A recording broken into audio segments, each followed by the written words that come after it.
हमारी रक्षा कीजिए प्रभु, मार्ग दिखाइए हमें। क्रोध पर नियंत्रण ना होने के कारण आप दोनों ने एक दूसरे को बहुत ही भीषण संकट में डाल दिया है। आप दोनों ही तपस्वी, तप के बल से दिए गए आपके श्राप को लौटाना भी संभव नहीं है। प्रभु कोई तो उपाय होगा, हम आपके शरण में हैं प्रभु।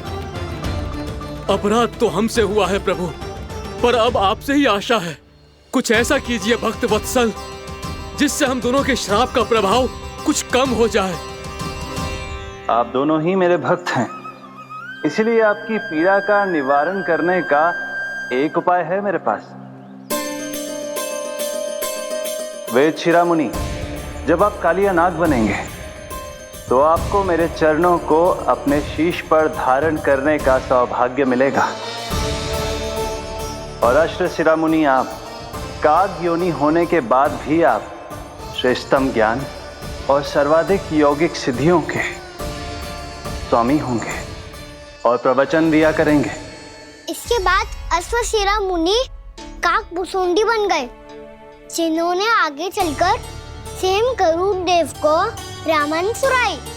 और मुनि वेदशिरा, महर्षि कश्यप और देवी कत्रियों के पुत्र कालिया नाग बनकर जल में। और अब वही कालिया नाग जमुना जी में, जिनके कारण जानकी के प्राण लगभग चले ही गए थे। अब कालिया नाग को उचित स्थान पर भेजने का समय आ गया है बाबा। पर ये तो अच्छी बात है कान्हा, वेदशिरा मुनि को दिया हुआ तुम्हारा वचन भी पूरा हो जाएगा, जमुना जी की शुद्धि भी हो जाएगी। इस सब के बाद भी तुम दुखी क्यों हो? क्योंकि इसके बाद मैया के सामने मेरा रहस्य खुल जाएगा बाबा। उन्हें पता चल जाएगा कि उनका बालक कोई साधारण बालक ना है। भविष्य में जो होने वाला है उसे सबके सामने घटने से रोकना मेरे लिए भी संभव ना होगा। मैया को सब पता चल जाएगा। क्या पता चल जाएगा रे मुझे?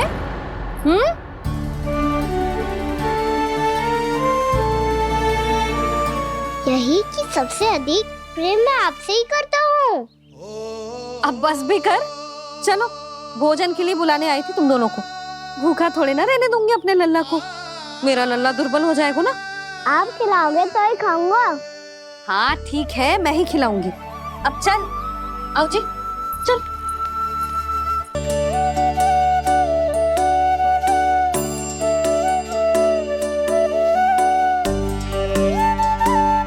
मैया खेलो ना मेरे साथ। मैया सुनो ना, मेरी बात ना मानोगी? अभी बहुत कार्य पड़े लल्ला, देख जानकी को औषधि भी देने जानो है ना। औषधि मैं दे दूंगा, फिर तो खेलोगी ना आप मेरे साथ? पिछले कुछ दिनों से अपनी मैया का अधिक से अधिक प्रेम पाने का प्रयास करो है कान्हा। इसका तो एक ही अर्थ हो सकता है कि कछु बहुत बड़ो होने वालों है। कान्हा रुक जा लल्ला। कान्हा क्यों तंग कर रहा है? मैया को पहन लेना। कान्हा, कान्हा, ये क्या करो तूने?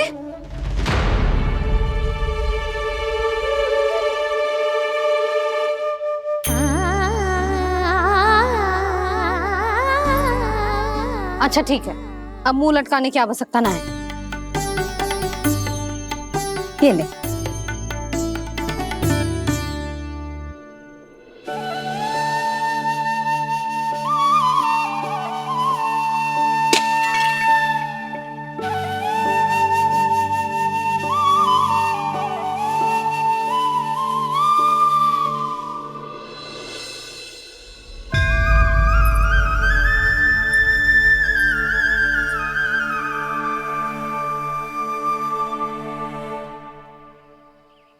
तंग करे मैया को खिजाए, खेले रूठे मनाए,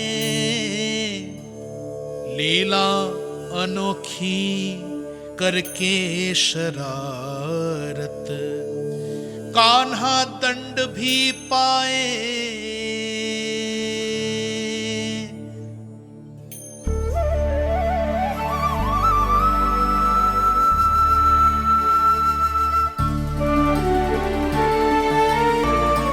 रूठना मनाना, खेलना खिलाना, पहले शरारत करके क्रोध दिलाना और फिर क्षमा मांग लेना, ये सब जानबूझकर कर रहे हैं कान्हा। जैसे जीवन भर के लिए अपनी मैया की ममता को अपने हृदय में समेट कर रखना चाहते हो।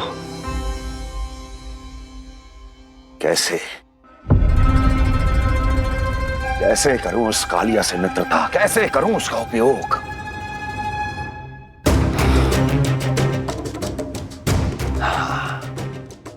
उस पर आक्रमण कर देता हूं और उसे किसी ना किसी तरह से यह विश्वास दिला देता हूं कि यह आक्रमण उस विष्णु अवतार ने किया है। फिर वो क्रोध में आकर सारे वृंदावन वासियों को अपने विष से समाप्त कर देगा। उचित है, ये उचित है। नारायण हरि, नारायण हरि।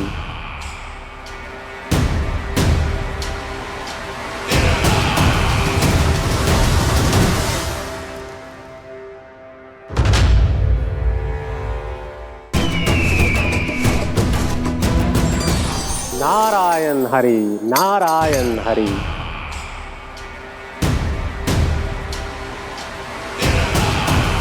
प्रणाम देवर्षि। इस योजना में कितना लाभ है और कितनी हानि, यह आंकलन करते करते थक गए होंगे मथुरा नरेश। देवर्षि, आज मेरा ध्यान कैसे आ गया आपको? आप तो सदैव ही मेरे ध्यान में रहते हैं महाराज कंस। सत्य तो यह है कि मथुरा में जो भी हो रहा है मुझसे छिपा हुआ नहीं है। मैं जानता हूं कि आप किसी भी असुर को वृंदावन क्यों ना भेजें, और वो असुर कितना भी शक्तिशाली क्यों ना हो, कृष्ण का सामना नहीं कर पाता। या तो पराजय स्वीकार करके आपके पास लौट आता है, या तो फिर वीर गति को प्राप्त हो जाता है।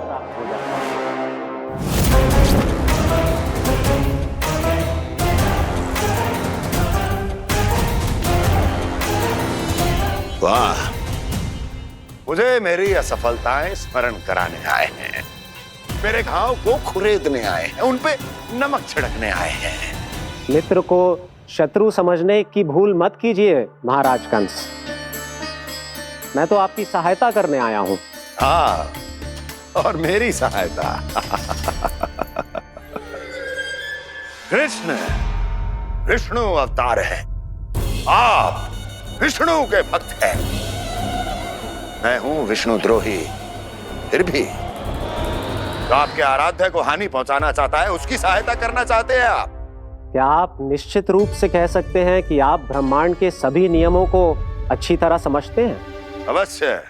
आपके लिए बस इतना ही जानना पर्याप्त होगा कि मैं जो कुछ भी कर रहा हूं उसके लिए मेरे व्यक्तिगत कारण हैं। मैं तो बस आपके हित में पिछली बार की तरह एक सुझाव लेके आया था, पर यदि आप मेरा सुझाव सुनना भी नहीं चाहते तो आपकी इच्छा।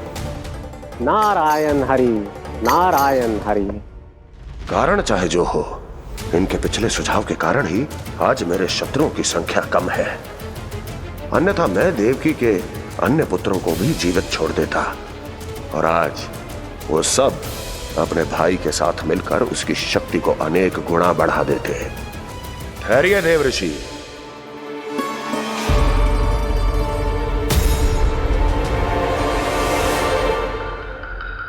बताइए क्या सुझाव है आपके पास? मेरे सुझाव का नाम है कालिया नाग।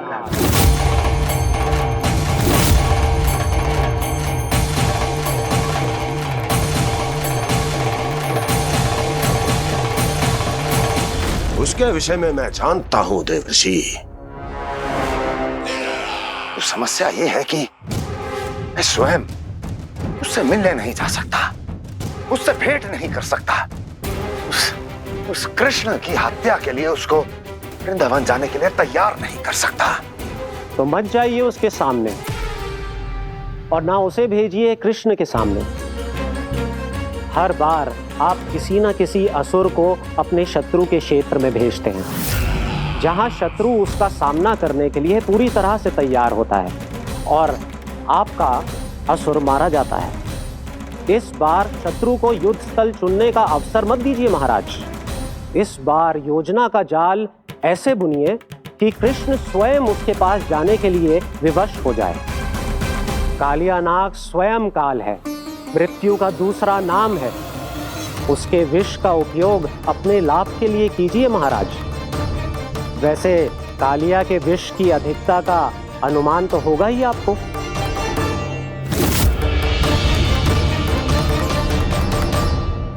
एक बार जो उसके क्षेत्र में पहुंच गया, फिर उसके विष से बचना असंभव है। उचित सुझाव है देवर्षि, उचित सुझाव है। देवर्षि, उस छलिया विष्णु की भक्ति करते करते आप भी उसके रंग ढंग सीख गए हैं। उचित है, उचित है।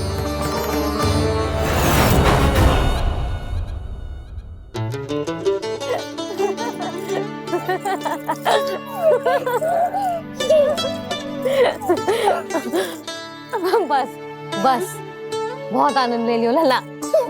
बस अब दूध पी ले। ठहर ठहर, गर्म है। जी ले। ले।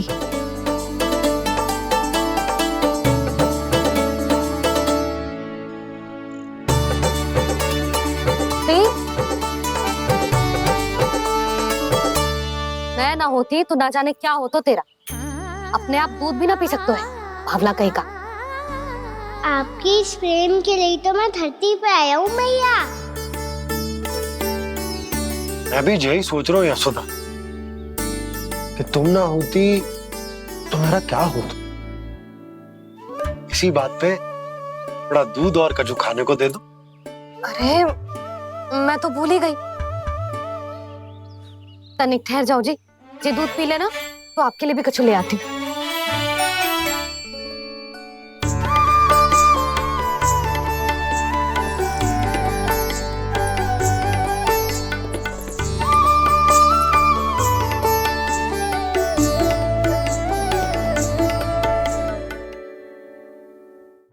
प्रणाम महाराज। आपकी आज्ञा के अनुसार बिल्कुल वैसा ही पत्र तैयार किया है जैसा आप चाहते थे।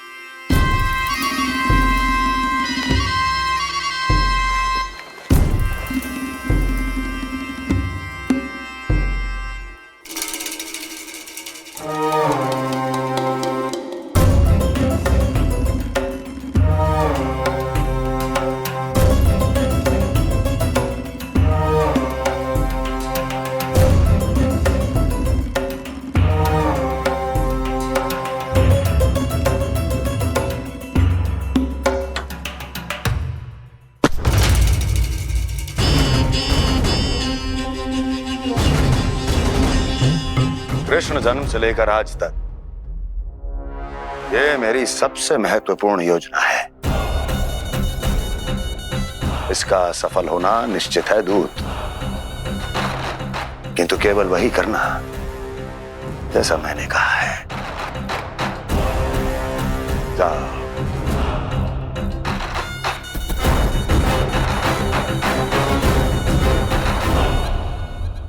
कान्हा,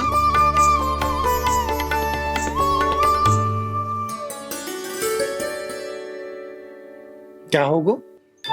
बाबा मैं चाहता हूँ कि मैया की ममता क्रिस्टल फ्रेम की वर्षा मुझ पे सरते ऐसे होते रहे।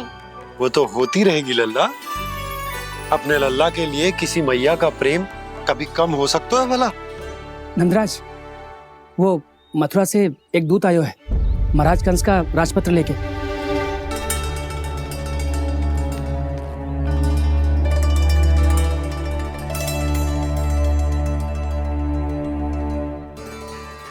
कान्हा अब क्या करने वाला है? तेरे बाबा कहाँ गए? हाँ? कंस मामा का खेल आरंभ हो गया है, पर मैया वो सब सुनेगी तो व्यर्थ चिंतित हो जाएगी। बस थोड़ा बाहर गया मैया, कछु खा लिये से। बाहर इस समय? मैया क्या होगा? भैया देखो ना, पीठ पे कुछ हो रहा है। मेरा हाथ ना पहुंचो, आप करो ना। दिखा यहाँ। क्षमा करना मैया, पर अभी बाबा को ही संभालने दो ये सब। कहिए, क्या संदेश लाए हैं आप? नहीं नंदराज, नहीं। महाराज कंस का आदेश है कि ये संदेश सभी गांव वालों के साथ ही पढ़ा जाए। ठीक है, मैं गांव वालों के सामने पढ़ दूंगा, पर मुझे तो दीजिए पढ़ने के लिए। महाराज की आज्ञा का पालन करना आपके लिए भी आवश्यक है नंदराज। सभी गांव वासियों की सभा बुलाइए। बंसी, सभी गांव वालों की सभा बुलाओ। राजपत्र में ऐसा क्या संदेश भेजो है कंस ने? अब मेरे पत्र को पढ़कर सब भौचक के रह जाएंगे। और वो कृष्ण, उस कृष्ण के पांव के नीचे से तो भूमि खिसक जाएगी, आकाश फट पड़ेगा, बिजलियां गिर जाएंगी। प्राप्ति, ओ प्राप्ति, कंस का पत्र। स्वयं को बहुत अधिक शक्तिशाली समझता है ना वो।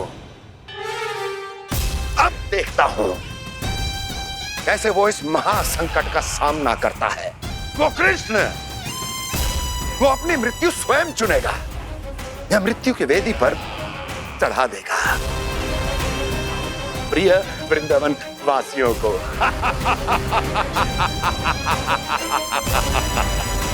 अब आएगा आनंद प्राप्ति, अब आएगा आनंद।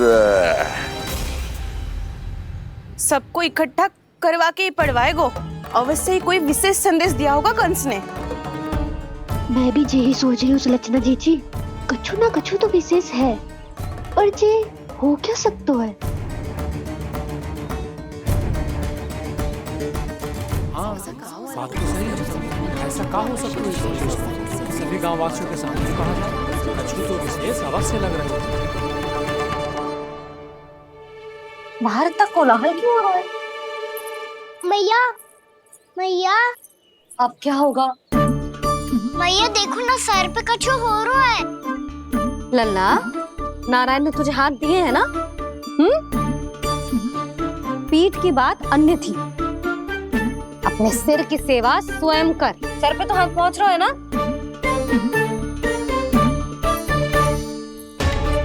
मैया सुनो ना, मैया देखो ना, तीव्र कर कुछ हो रहा है। मैया देखो ना, तीव्र कुछ हो रहा है।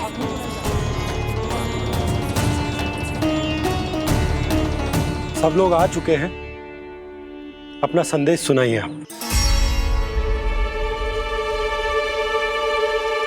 गोपराज नंद और सभी वृंदावन वासियों को सूचित किया जाता है कि मथुरा अधिपति और आप सभी के महाराज कंस ने कल सुबह भव्य पूजा का आयोजन किया है।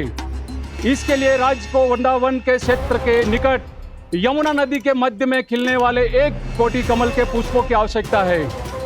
इसीलिए आप सभी को यह आदेश दिया जाता है कि ये सभी कमल के पुष्प प्रथम पहर से पहले राजसभा में पहुंचा दिए जाए।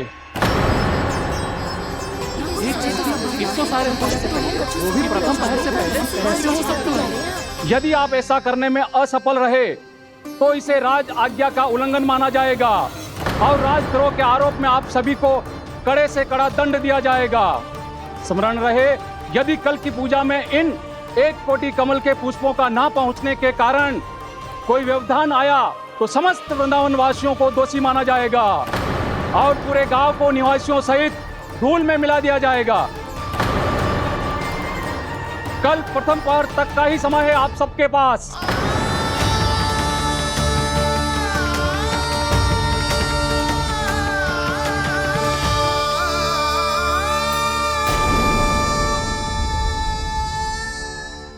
एक कोटि कमल पुष्प, वो भी कल प्रथम प्रहर में? ऐसे कैसे संभव है? और कोई साधारण पुष्प ना, यमुना नदी के मध्य खिलने वाले विशेष कमल के फूल चाहिए उन्हें। लेकिन यमुना नदी में तो कालिया नाग ने विष घोल के रखा है, तो फिर कैसे हो पाएगा? यह संभव है। हमारी मृत्यु का संदेश भेजा राजा कंस ने। सदैव की भांति इस समस्या पर भी गांव के बड़े ही विचार करेंगे। बालकों का यहाँ होना उचित ना है।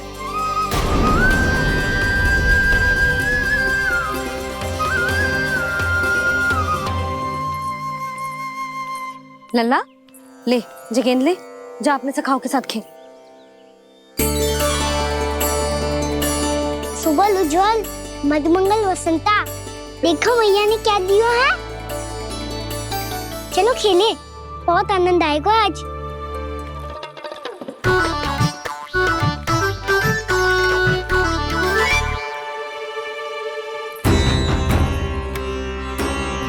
भानु, बंसी, जाओ और शीघ्र ही वो घेरे का कार्य समाप्त करो।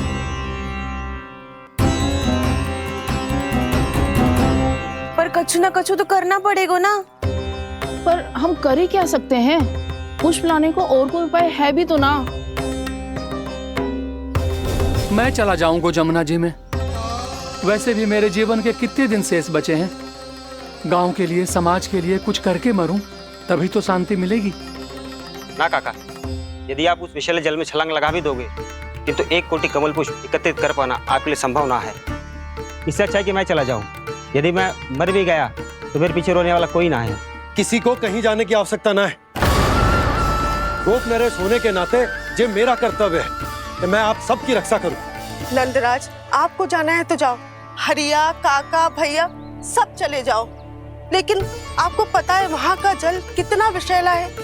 आप लोग एक क्षण भी जीवित नहीं रह पाओगे।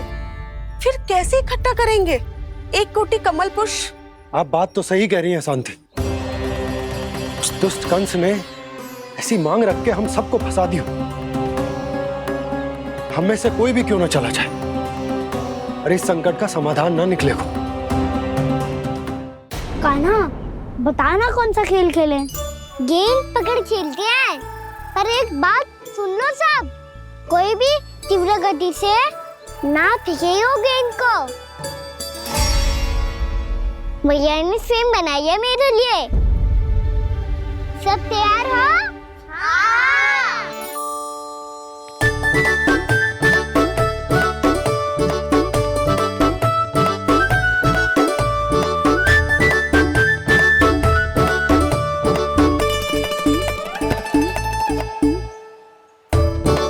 मुझे दो।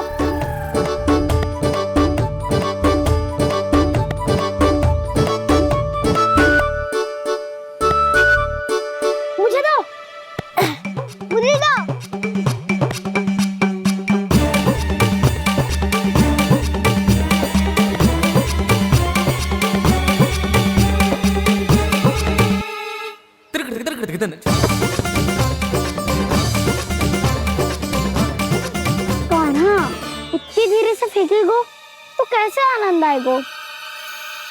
थोड़ा बल लगा के फेंक। हाँ कान्हा, हम अभी बड़े हो गए हैं, तू अब भी छोटे बालकों की तरह फेंक रहा है।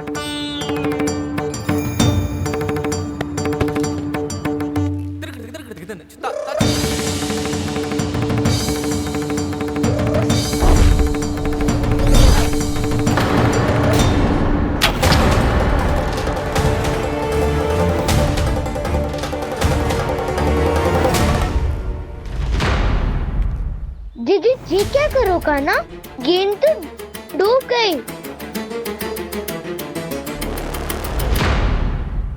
अच्छा, तो ये सब इसकी योजना का भाग था ताकि ये कालिया का सामना कर पाए। तुम सबने तो कही थी तीव्र गति से फेंको। देखो फिकवा दी ना मेरी गेम। मुझसे नदी में। अब मुझे जाके लानी पड़ेगी। रुक जा कान्हा, रुक जा कान्हा। जी क्या बोल रहे थे कान्हा?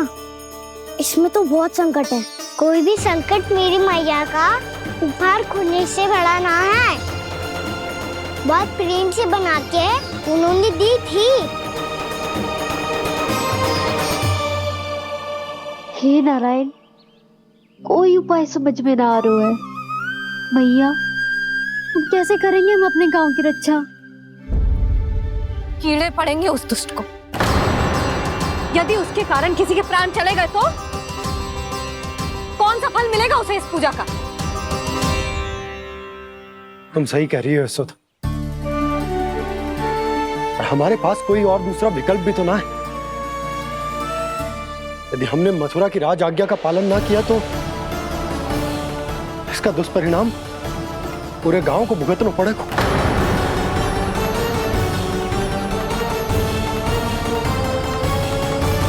कान्हा,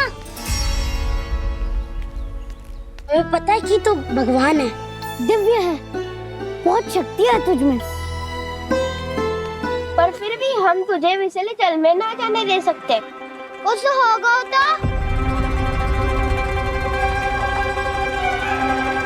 तुम सब इतनी हट कर रहे हो तो ठीक है, ना जाऊंगा। गेंद कहाँ गिरी है, कितनी दूर गई है, ये तो देख लूं, ताकि उसे बाहर निकालने का कोई उपाय ढूंढ पाऊं।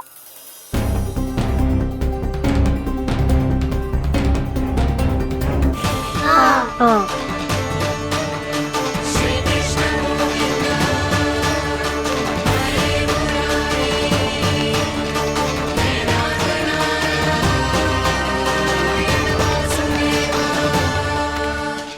कान्हा की ये लीला तो समझ ही नहीं आ रही।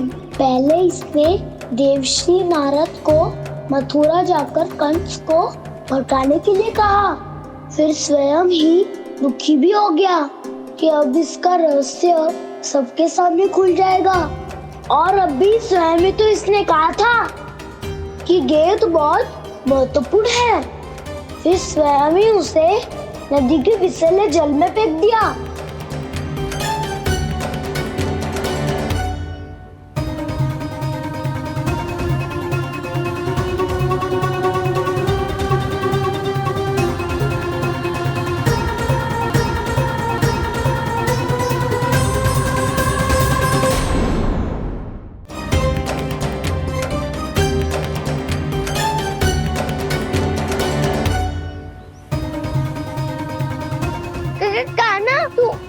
ऊपर क्यों चढ़ रहा है? अरे ऊंचाई से देखूंगा तभी तो गेंद दिखेगी।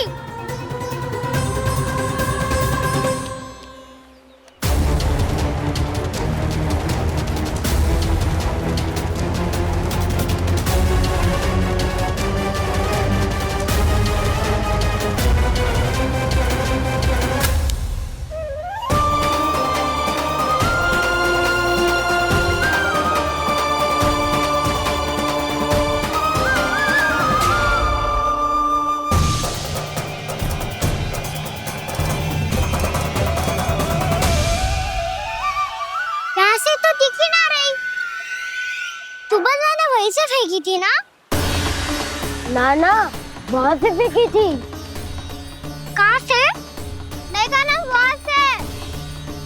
समझ ना आ रहा, ठीक बताना कहाँ से फेंकी थी?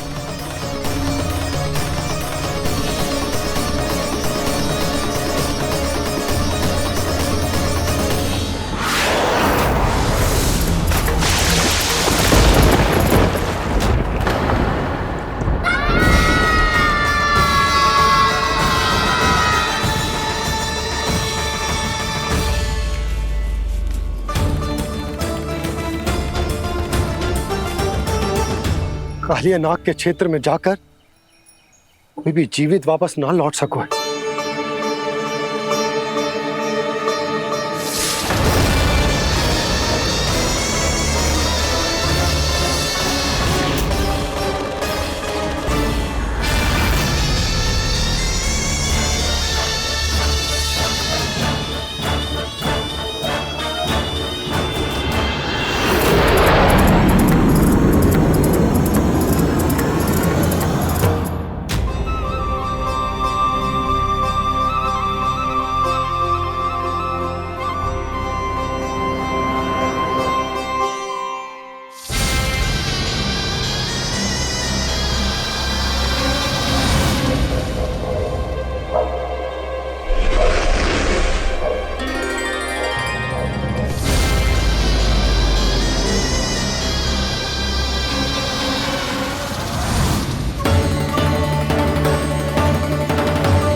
कालिया नाग तो उसे देखते ही निकल जाएगा।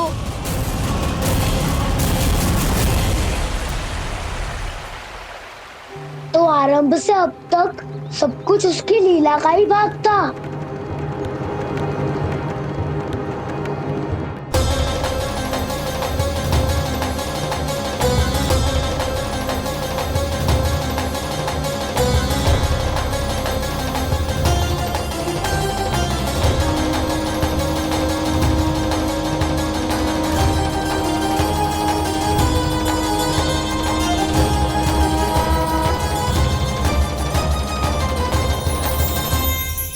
इतना सुंदर रूप, मन मोहने वाली मुस्कान, अद्भुत तेज और भगवान जैसी दिव्यता। कौन हो तुम? हाँ, तुम्हें देखकर तो हम सब सम्मोहित ही हो गए।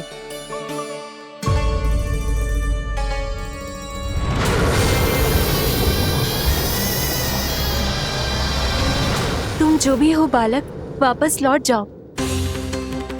हमारा हृदय तुम्हें ही देखते रहना चाहता है, किंतु यदि हमारे पति जाग गए तो तुम्हें अवश्य हानि पहुंचाएंगे। ये बहुत विषैले है बालक, कालकोट जैसे भयानक। इनके विष से तुम नहीं बच सकोगे। नंदराज,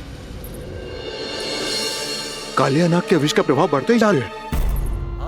पहले 8 कोस तक उसके विष का प्रभाव था, अब तो 1 योजन से अधिक क्षेत्र में फैलो है।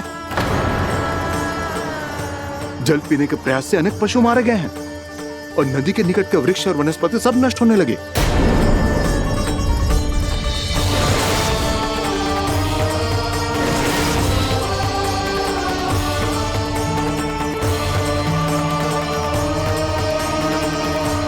इनके विष की तीव्रता इतनी अधिक है बालक कि इनके संपर्क में आने वाले को तड़पने का भी अवसर नहीं मिलता। इनके विष की अग्नि क्षण भर से भी कम समय में प्राणवायु को जलाकर राख कर देती है।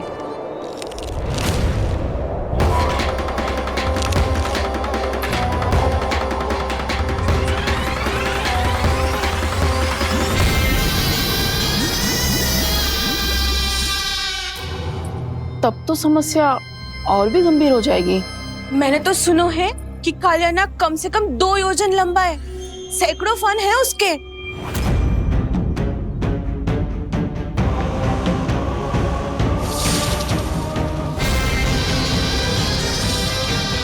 इसका अर्थ तो ये है कि हम दोनों ओर से फंस गए। एक और कंस को 1 कोटि कमल पुष्प देने जो कि कालिया नाग के क्षेत्र में पड़ते हैं, और दूसरी ओर उस कालिया नाग का विष यमुना जी के क्षेत्र में बढ़ता ही जा रहा। इसके कारण हम ही नहीं, निर्दोष पशु पक्षी भी संकट में। इन दोनों समस्याओं का एक ही समाधान है, उस कालिया नाग का सामना करना। और ये ना समझ आ रहा कि हम ये करेंगे कैसे, क्योंकि ये बात साधारण मनुष्य के बस की ना है। हमारे लिए ये असंभव है।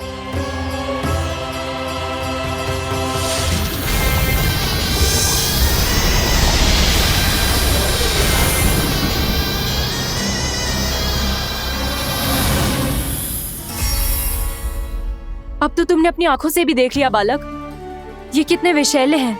नींद में भी विष उगलते हैं। इससे पहले कि तुम्हें कुछ हो जाए, चले जाओ यहाँ से, मान लो हमारी बात। आप सब मुझे जानती भी नहीं और फिर भी मेरी इतनी चिंता कर रही हैं आप। माँ की ममता भेदभाव नहीं जानती। तुम भी किसी के पुत्र हो और हम सब भी माँ हैं। एक माँ को हर बालक में अपनी ही संतान दिखाई देती है, इसलिए हम तुमसे विनती करते हैं, वापस चले जाओ, बचा लो अपने प्राण। मेरी चिंता मत कीजिए, मुझे कुछ नहीं होगा। होगा, अनर्थ होगा यदि ये उठ गए तो।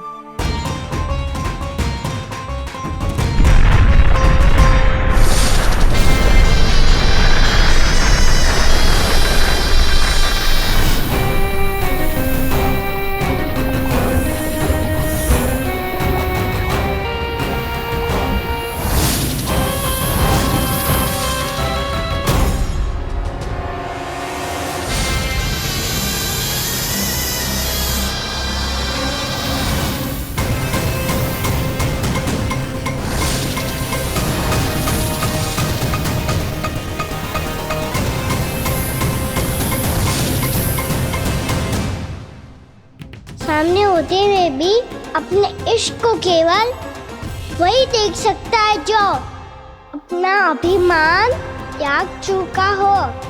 पर पूर्व जन्म में मेरा भक्त होने के नाते मेरा सत्य स्वरूप देख पाने में मुझे इसकी सहायता करनी चाहिए।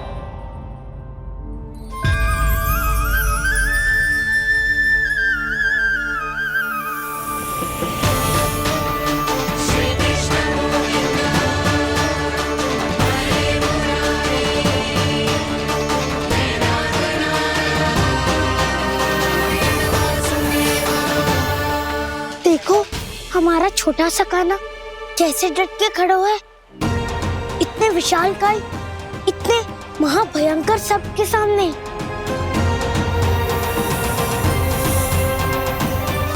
ये कोई भगवान नहीं है जो इसके सामने हाथ जोड़ रही हो तुम सब।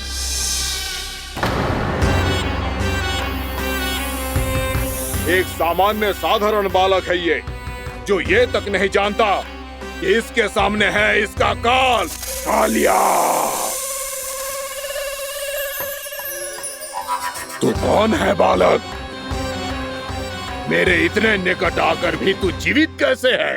मेरी नहीं, अपनी चिंता करो कालिया। बहुत मनमानी कर ली तुमने। अब बस मैं तुम्हें रोकना हूँ। अब बस मैं तुम्हें रोकना हूँ। मैं तुम्हें रोकना हूँ। बित्ते भर का है तू, मेरे विष के बारे में जानता ही क्या है?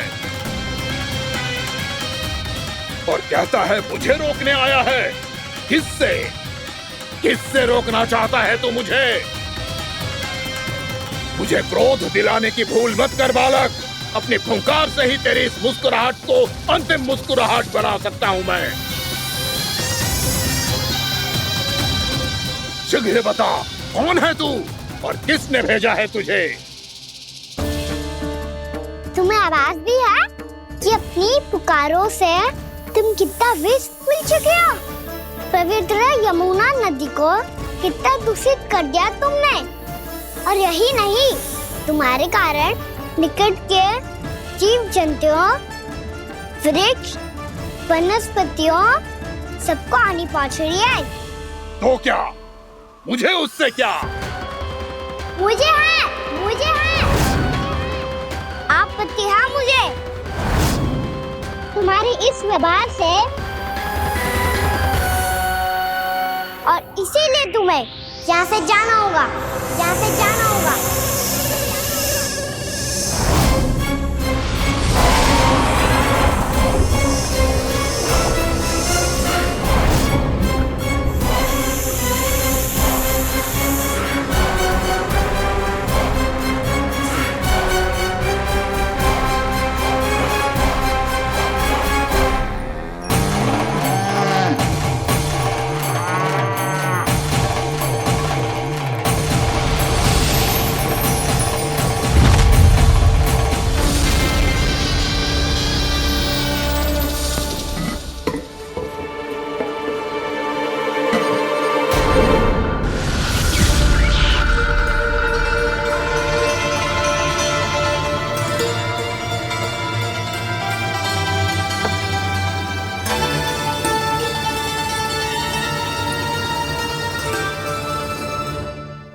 मुझे आदेश देने का साहस भी कैसे किया तूने? इस क्षेत्र को मैंने अपना राज्य बनाया है, मेरा परिवार रहता है यहाँ, और तू मुझे यहाँ से जाने के लिए कह रहा है?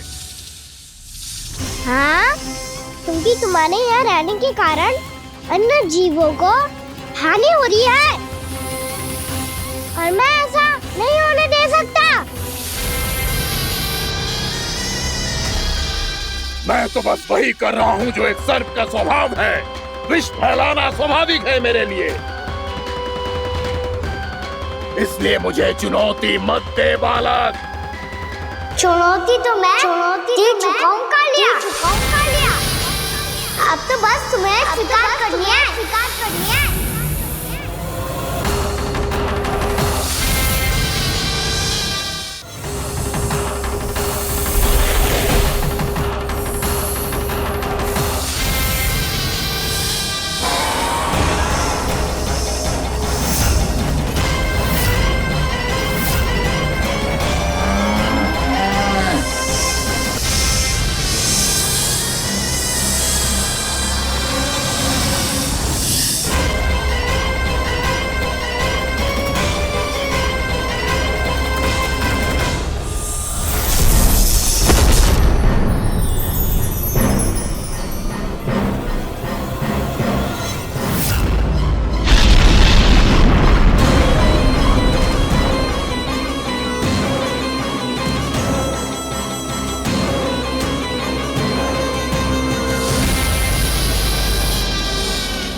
मैं भी चेतावनी दे रहा हूँ, यहाँ से चले जाओ, यहाँ से चले जाओ। अपनी भूल को पहचानो कालिया, तुम जो कर रहे हो अनुचित है।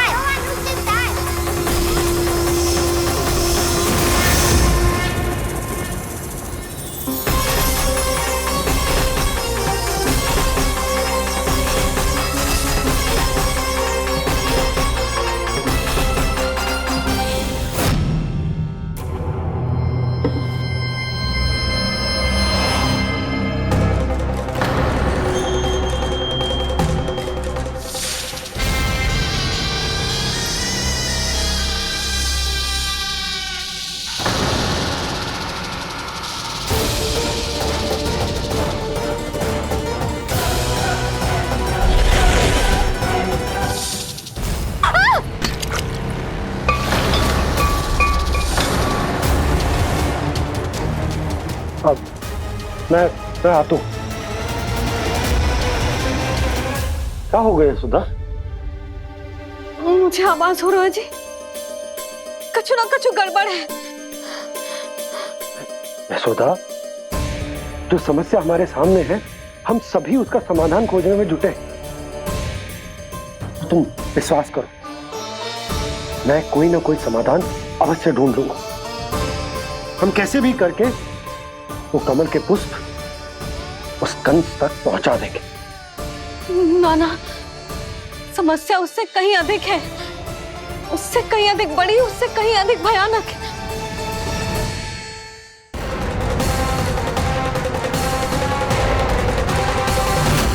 विस्की ये बूंद से ही सबके प्राण चले जाते हैं। इसने तो विस्की धारियां फेंकी है खाना पे।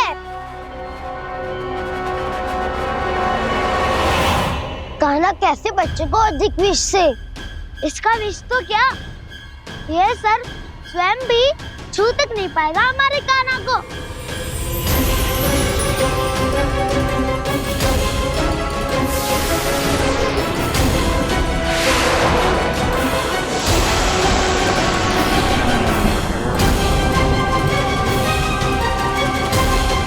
तुम्हारे सखा को, मेरे भाई को कोई हानि नहीं पहुंचा पाएगा। ये कान्हा का सत्य चाहे जो हो बलराम, पर अभी तो जो एक बालक ही है ना। देखो कैसे विष के कारण स्थिर हो गया है।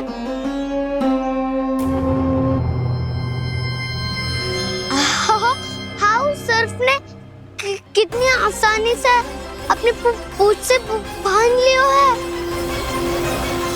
मुझे यहाँ से भगाना चाहता था ना तू? अब मैं तुझे दिखाऊंगा अपना सामर्थ्य। ये मूर्ख किसे बांधना चाहता है अपनी पूंछ में?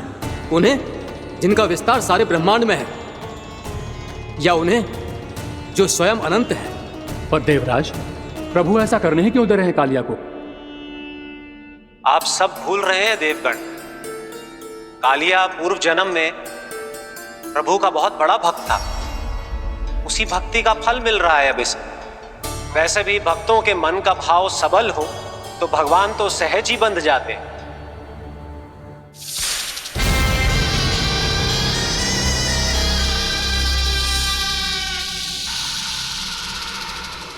बलराम, तुमने ही तो कही थी कान्हा को कछु ना होगो। देखो दुष्ट ने चारों ओर से जकड़ लियो है।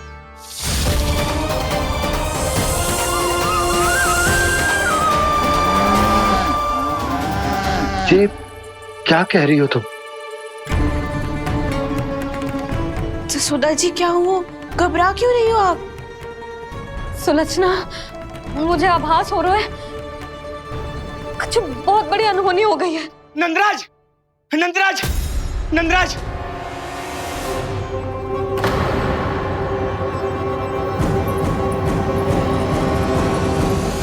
नंदराज, कान्हा ने जमुना नदी में छलांग लगा दी है।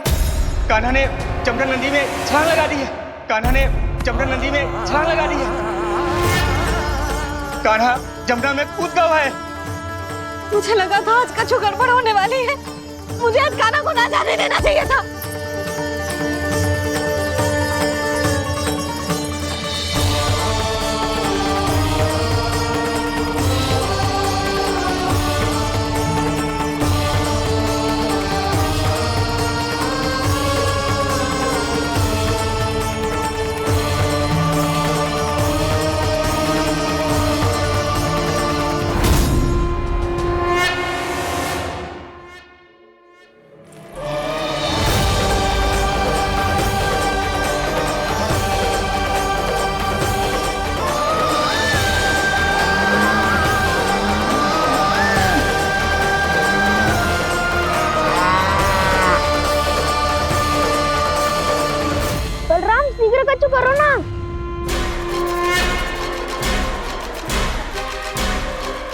कुछ भी करो पर कान्हा को बचाओ।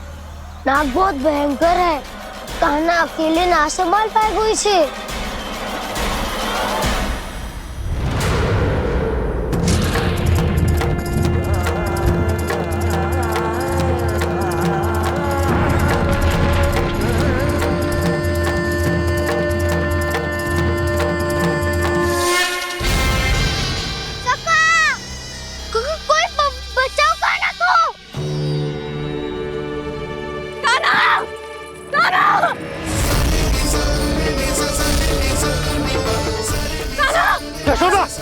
यशोदा रुको।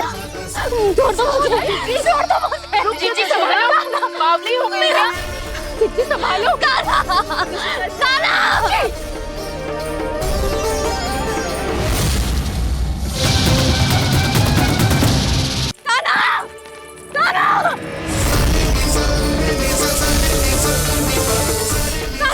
यशोदा, यशोदा रुको। छोड़ दो मुझे, प्लीज छोड़ दो मुझे। रुक जीजी संभालो, बावली हो गई क्या? जीजी संभालो। कान्हा, कान्हा। देखो अब कैसे तुम्हारे अस्थियों को तोड़कर छोटे छोटे टुकड़ों में बदल दूंगा मैं।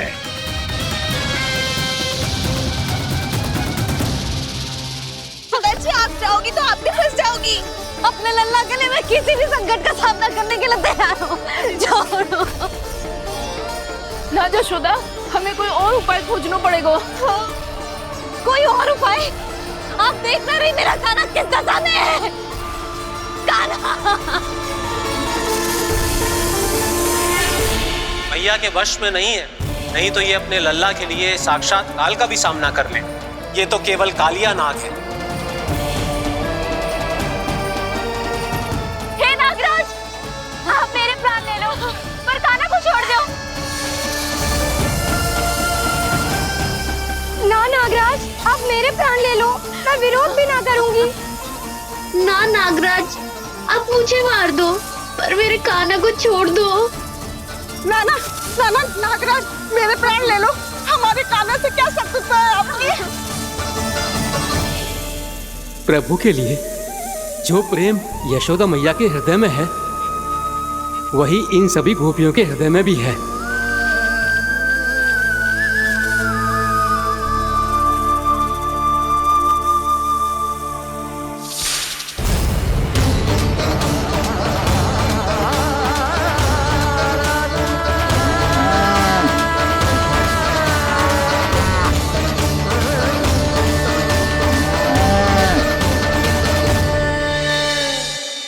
यशोदा, यशोदा, देखो इन गोपियों को, इन गैयाओं को, इन सब के मन में भी तुम्हारी भांति ही ममता भरी हुई। वो सब भी कान्हा से उतना ही प्रेम और स्नेह करती है, उतनी ही ममता से भरी हुई है जितनी कि तुम। तो तुम ही सोचो, जिसके साथ इतनी ममता और इतना स्नेह, इतना प्रेम, उसका कोई क्या कर सकता है? उस काले नाग का वेश इस सब आशीर्वादों के सामने कछु ना है। कछु करो जी। उसे बोलो वो मेरे प्राण ले ले, मेरे कान्हा को छोड़ दे। यशोदा,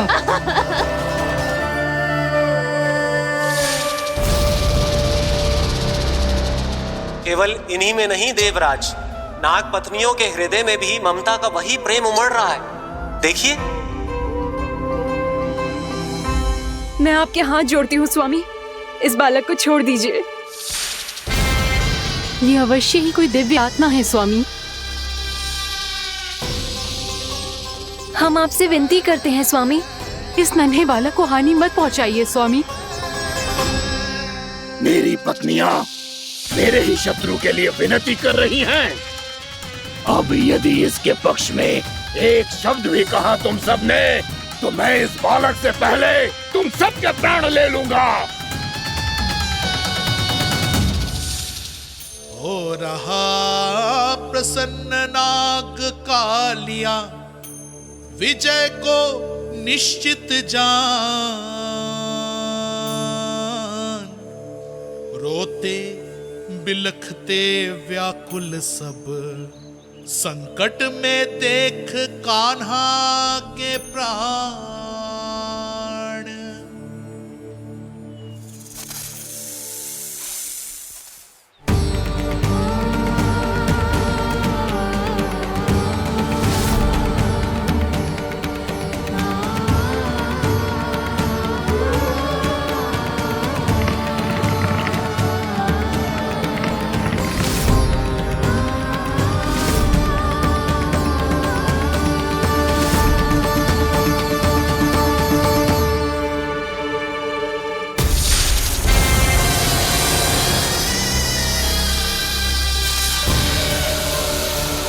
कुछ करो जी, मेरे लल्ला को बचा लो, कोई तो कुछ करो।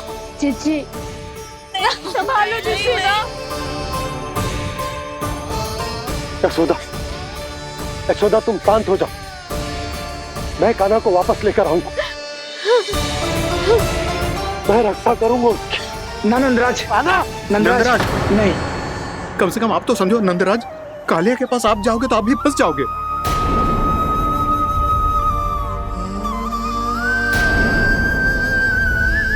बलराम, तेरा भाई इतनी भीषण संकट में है और तुझे जरा भी दुख ना हो रहा? क्या आप सब अब तक नहीं समझ पाए कि कान्हा सच में कौन है? छोटे बाबा, आप तो उसका सत्य जानते हैं ना?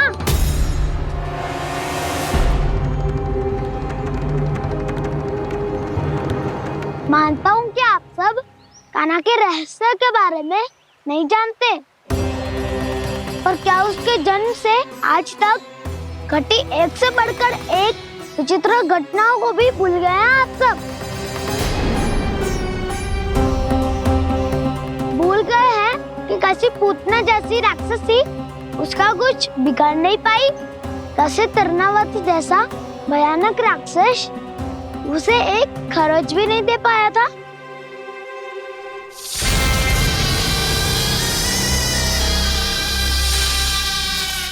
आप सबने अपनी आंखों से देखा था ना, बकासुर से कान्हा की रक्षा करने देवता स्वयं आए थे, पर सत्य तो ये है कि वो सभी देवता भी उस असुर के सामने असमर्थ हो गए थे। तब कान्हा ने बहुत ही आसानी से उस भयंकर असुर का वध किया था, एक ही बार में धराशायी कर दिया था उसे। तो आप सभी सोचिए, बार बार ऐसे असाधारण कार्य करने वाला बालक साधारण कैसे हो सकता है? अब तो आरंभ से ही सारा सत्य जानते हैं छोटे बाबा। रहस्य छुपाने में सदैव कान्हा की सहायता करते आए हैं आप, और आज आप स्वयं ही उसके सत्य को भूल रहे हैं। और तुम सब भी तो जानते हो कान्हा की शक्तियों के बारे में, तो क्या तनिक भी विश्वास न आया अपने सखा पे? बलराम, तू क्या कह रहे है? मैंने जो कहा उसका एक एक शब्द सत्य है छोटी माँ। यदि प्रभु की इच्छा हुई तभी कुछ ही क्षणों में सब कुछ अपनी आंखों से स्वयं अनुभव कर लेंगे आप।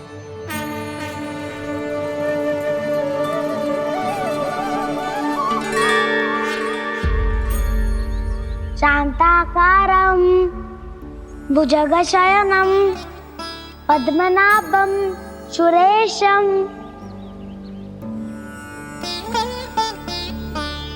विश्वाधारं गगनसदृशं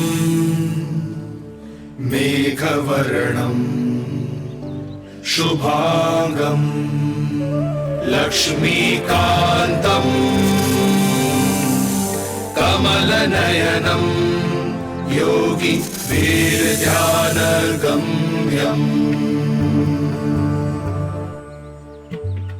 वन्दे विष्णुं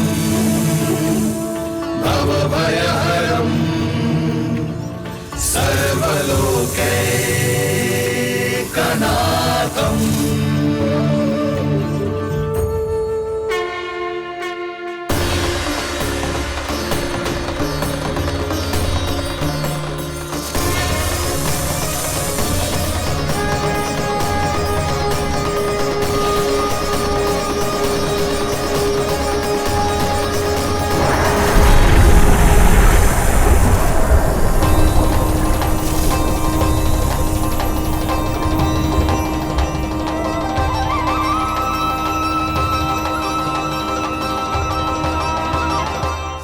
तुझे क्या लगता है बालक कि तू मेरी जकड़ से निकल गया तो अब बच जाएगा तू?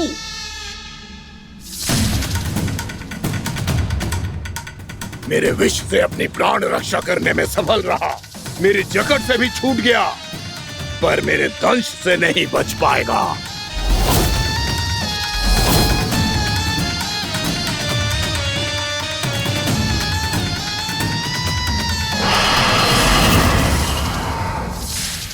अब भय से भाग रहा है, पर मैं तुझे मृत्यु देकर रहूंगा।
मेरा नन्हा सा कान्हा कितनी देर भाग पाएगा?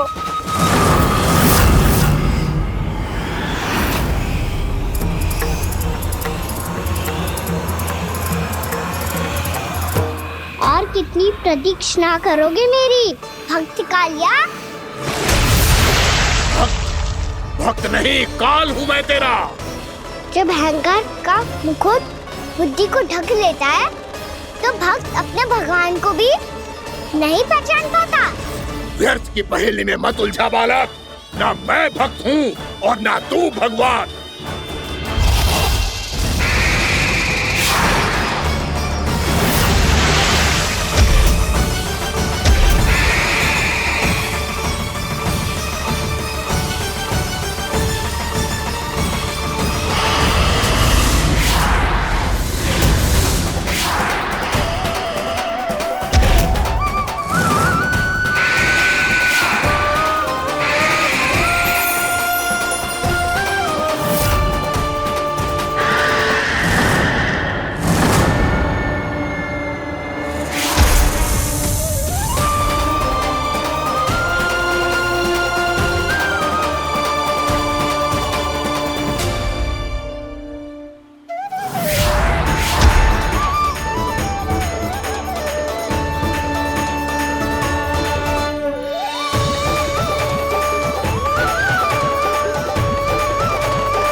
जिसके लिए इतने व्याकुल हो रहे थे उसे छूकर कालिया नाग का हलाहल जैसा विष भी चरणामृत बन गया है और यमुना जी के जल में फैल चुके विष के प्रभाव को भी नष्ट कर रहा है।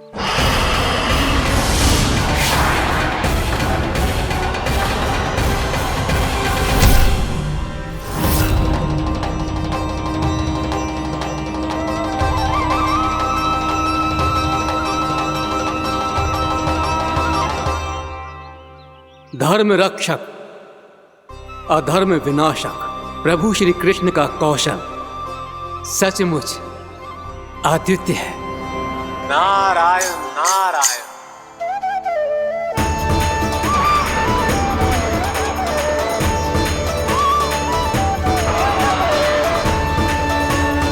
मेरा भाग तुम्हारे भीतर के अहंकार का प्रतीक है कालिया। अब तुम्हारा अहंकार, तुम्हारा अनपान मेरे पाँव के नीचे है और तुम्हारी पूंछ अर्थात तुम्हारे प्राण मेरे हाथ में। अब तुम क्या करोगे भक्त?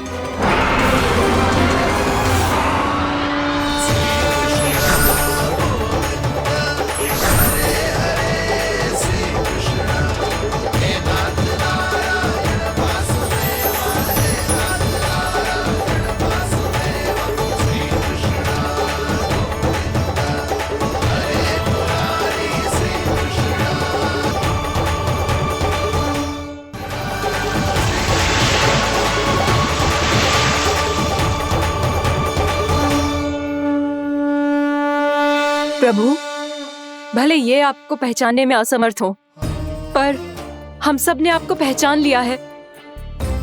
हाँ प्रभु, एक भक्त होने के नाते और एक अर्धांगिनी और माँ होने के नाते मैं आपसे इनके प्राणों की भिक्षा मांगती हूँ। अपनी कृपा दिखाइए और इन्हें क्षमा कर दीजिए। आपके लिए मित्र और शत्रु में कोई अंतर नहीं प्रभु। उसी तरह आपकी कृपा और दंड में भी कोई अंतर नहीं। दोनों दया ही तो हैं, अकारण ही किसी को प्राप्त नहीं होती। हमें विश्वास है कि हमारे पति को मिला ये दंड कोई अभिशाप नहीं है, आपका वरदान है। ये सत्य है प्रभु कि इनसे बहुत से पाप हुए हैं। इनके विष से बहुत सारे जीव जंतु को हानि पहुंची है, पर अब आपके चरण इनके शीश पर पड़ गए हैं। ऐसी कृपा तो बड़े बड़े महान महात्माओं को भी दुर्लभ है, और इन्हें प्राप्त हुआ तो अवश्य ही ये किसी महान पुण्य का ही फल है। हे प्रभु, उन्हीं पुण्य कर्मों की शक्ति का आह्वान कर मैं आपसे विनती करती हूँ, इन्हें प्राणदान दीजिए। मैं अपने इस भक्त को क्षमा अवश्य करूँगी देवियों, यदि ये अपने अहंकार को त्याग कर मुझे पहचान ले तो।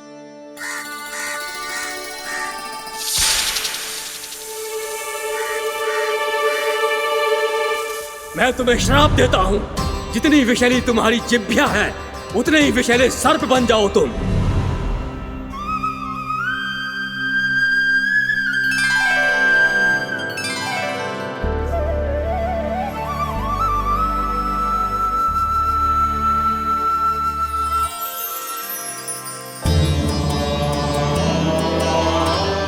नारायण, मुझे क्षमा कीजिए नारायण। मैं तो आपका परम भक्त था, किंतु मैं आपको पहचान नहीं सका। इसका दंड तो मुझे मिलना ही था, किंतु मैं अब प्रायश्चित करना चाहता हूं। इसके लिए यदि आप मेरे प्राण भी ले लेंगे तो भी मुझे कोई दुख नहीं होगा। मैं अपना जीवन, मृत्यु और अपना अस्तित्व सब कुछ आपको समर्पित करता हूं। तुम्हें तुम्हारे क्रोध के कारण श्राप मिला, जिसे विशाल सर्प के रूप में तुम्हारा जन्म हुआ, और सर्प का तो स्वभाव है विष फैलाना। इसीलिए तुम्हें दंड नहीं दूंगा मैं। सिर्फ सभी अपराधों का पश्चाताप कर लिया, इसीलिए मैं तुम्हें क्षमा करता हूँ कालिया।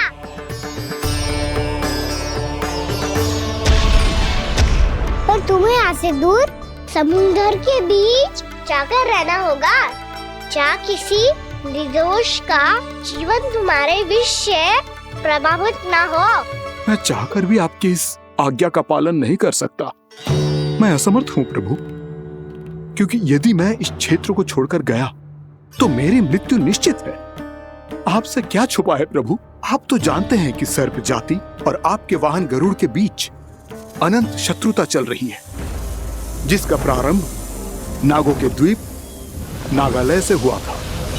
उस द्वीप पर छोटे जीवों को निगल जाने के लिए सर्प थे, और गरुड़ को सर्पों का स्वाद बहुत प्रिय था, इसलिए वो बार बार नागद्वीप जाने लगा था। पर इस कारण पूरी सर्प जाति उससे आतंकित हो गई थी। इसलिए जब भी गरुड़ वहां पहुंचता तो सभी सर्प छिपने लगते। जब गरुड़ को इसका आभास हुआ तो उसे बड़ा क्रोध आया और वो उत्तेजना में भरकर सर्पों का शिकार करने लगा।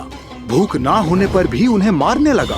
अब सर्पों के प्राण हरना उसके लिए खेल बन गया था। इस भीषण समस्या का समाधान ढूंढने के लिए पूरी सर्प जाति महान सर्प वासुकी के सामने इकट्ठी हुई। हे महान वासुकी, हमारी सहायता कीजिए। नागद्वीप पर गरुड़ ने आतंक मचा दिया है। पहले तो वो हमें अपना भोजन बनाता था, लेकिन अब हम उसके खेल का साधन बन चुके हैं। भूख हो या ना हो, जब तब आकर वो हमारे प्राण हर लेता है। अनुचित हिंसा के इस प्रथा का आरंभ सर्पों ने ही किया है। पहले आप सबने पूरे द्वीप पर अधिकार कर लिया, फिर आहार के साथ साथ आनंद के लिए भी आप सभी ने निर्दोष जीवों की हत्या की। और जब सृष्टि का संतुलन बनाए रखने के लिए गरुड़ आपको अपना आहार बनाने आया तो आप सब अपने प्राणों की रक्षा के लिए छिपने लगे। तो फिर गरुड़ का उत्तेजित होना तो स्वाभाविक ही था। नागनाथ, जो हमने अन्य जीवों के साथ किया वही अब हमारे साथ हो रहा है, परंतु ये भी तो सृष्टि के संतुलन के विरुद्ध ही है ना? अवश्य है, इसलिए मैं गरुड़ से चर्चा करूंगा। धन्यवाद प्रभु।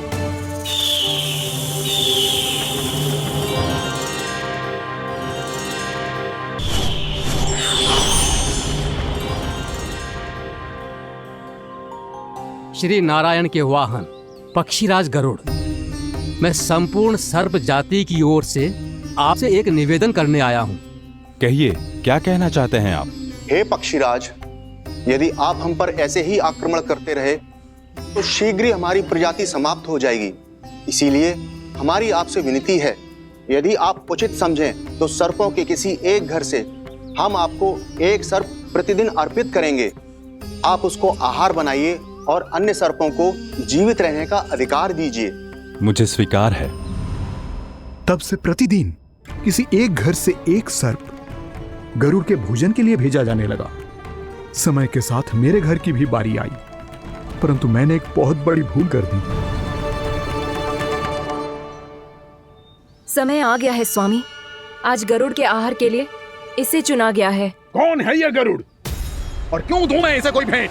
स्वामी, सभी सर्प राज्यों और गरुड़ के बीच में यही समझौता हुआ है, हमें इसका सम्मान करना ही होगा।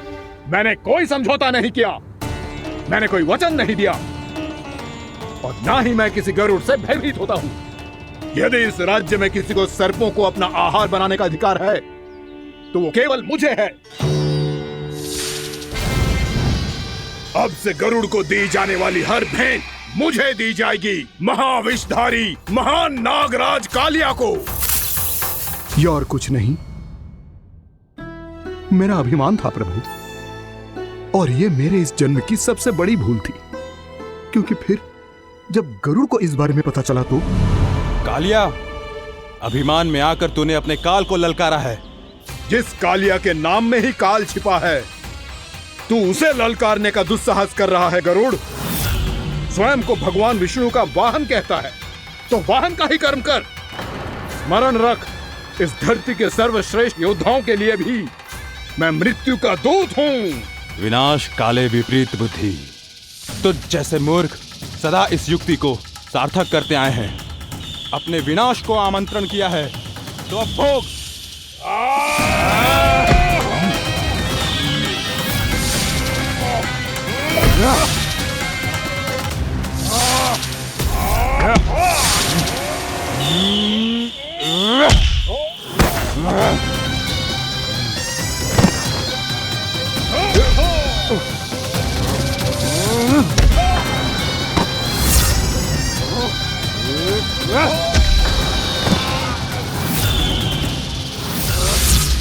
जिसने मेरा भोजन चुराने की धृष्टता की है वो इसी योग्य है। तू मुझे जानता नहीं है गरुड़, मैं महाविषधारी नाग कालिया हूँ। तेरा इतना दुस्साहस कि तूने मुझ पर चरण से प्रहार किया। वाह!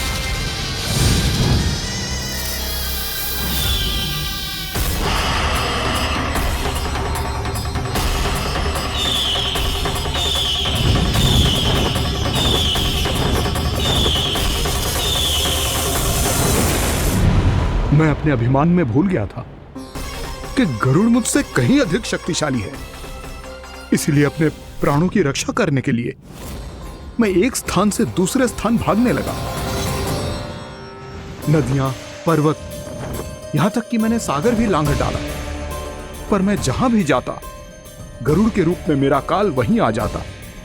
इसीलिए मृत्यु की आशंका से भयभीत होकर मैं अपने बड़े भाई मां कद्रू के प्रथम पुत्र अनंत शेषनाग से राय लेने चला गया।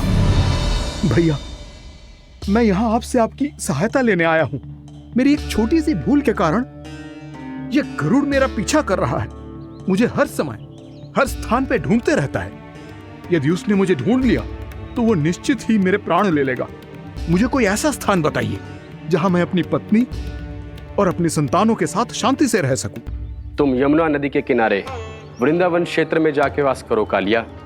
गरुड़ वहां प्रवेश नहीं कर सकता क्योंकि उसे ऋषि सोबरी का श्राप मिला हुआ है।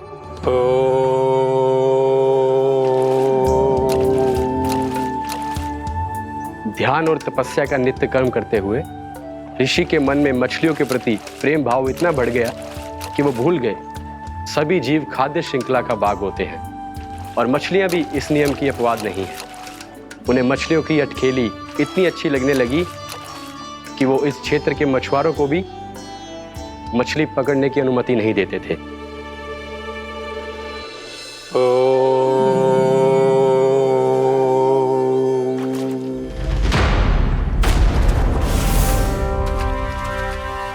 उस दिन वो उस पक्षी को नहीं रोक पाए, पर तब से सावधान रहने लगे। यहां तक कि अपने साधना से भी अधिक ध्यान वो पक्षियों पर केंद्रित करने लगे।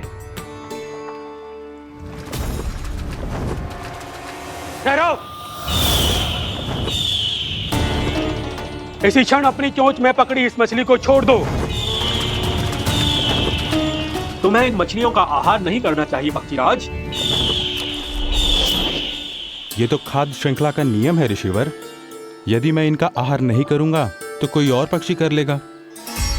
मैं अपने आनंद या प्रतिशोध के लिए इनके प्राण नहीं ले रहा। ये तो बस मेरा भोजन है। पर यह मेरा तपस्या स्थल है। तुम यहाँ शिकार करके मेरी साधना में विघ्न नहीं डाल सकते पक्षीराज। यदि आपकी यही इच्छा है तो मैं आज के बाद यहाँ नहीं आऊंगा।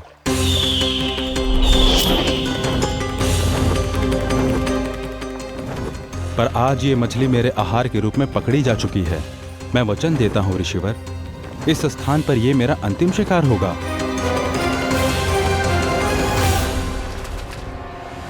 आज के बाद यदि तुमने वृंदावन की निकट उड़ान भी भरी तो तुम सैकड़ों टुकड़ों में फटकर मारे जाओगे पक्षीराज। ये मेरा श्राप है।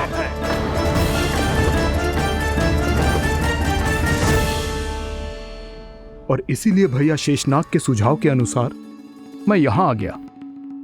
पर अब यदि मैं कहीं और जाऊंगा तो मेरे प्राण नहीं बचेंगे प्रभु। निश्चिंत रहो कालिया, अब से गरुड़ तुम्हें कोई हानि नहीं पहुंचाएगा। अब तुम्हारे फनों पर मेरी पक्षिंग बन गए कालिया, इसीलिए अब से तुम्हें गरुड़ से कोई भय नहीं होगा। निश्चिंत होकर अपने परिवार के साथ गहरे समुद्र में चले जाओ और सुख से शांति से निवास करो। पर ध्यान रहे निर्दोष जीवों को हानि ना पहुंचे। आपने मुझे जीवन दान दे दिया प्रभु, इस उपकार से मैं कृतज्ञ हूँ प्रभु। आदेश दीजिए, मैं आपकी सेवा कैसे करूं? तुम्हारे जल क्षेत्र से 1 कोटि कमल पुष्पों को लेने की अनुमति दे दो कालिया। यही मेरी सेवा होगी प्रभु। ये तो मेरा सौभाग्य होगा।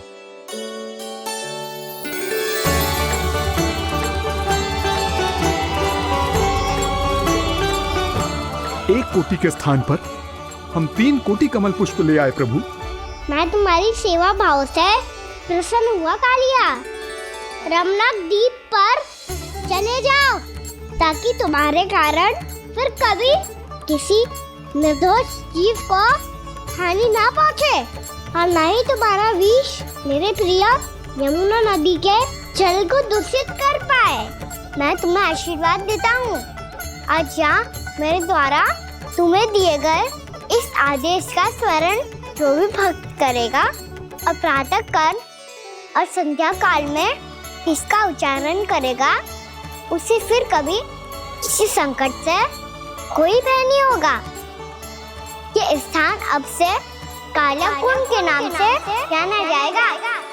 यहाँ पर स्नान करने वाला और देवताओं को इस क्षेत्र से जल का अर्घ्य देकर प्रसन्न करने वाला भक्त यदि मेरा स्मरण करके पास रखेगा तो वो अपने सभी पापों से शीघ्र ही मुक्त हो जाएगा।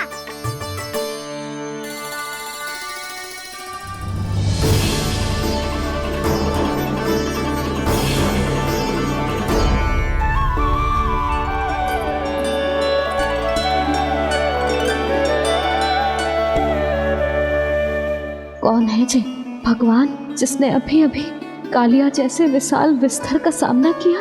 क्या एक साधारण बालक जो शीत की अधिकता से ठिठुर रहा है? क्या करूं? मैं लल्ला को ममता के आंचल में छुपा लूं या भक्त बनकर प्रभु की लीला देखती रहूं? क्या करूं मैं? कितना ठंडा था जल, बहुत सर्दी लग रही है। सर्दी से तड़पते हुए कैसे देखूं इसे? अभी जाके अपने पल्लू से सुखाती हूँ।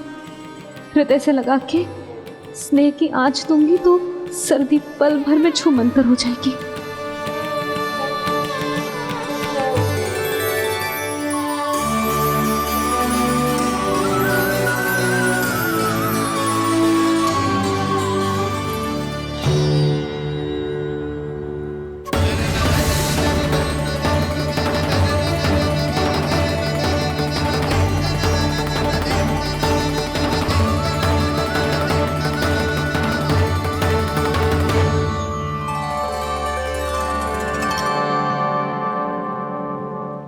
मेरी आवश्यकता ना है इसे, ये तो सच्ची में भगवान ही है जिसकी ठंड दूर करने के लिए स्वयं द्वादश आदित्य प्रकट हो गए हैं।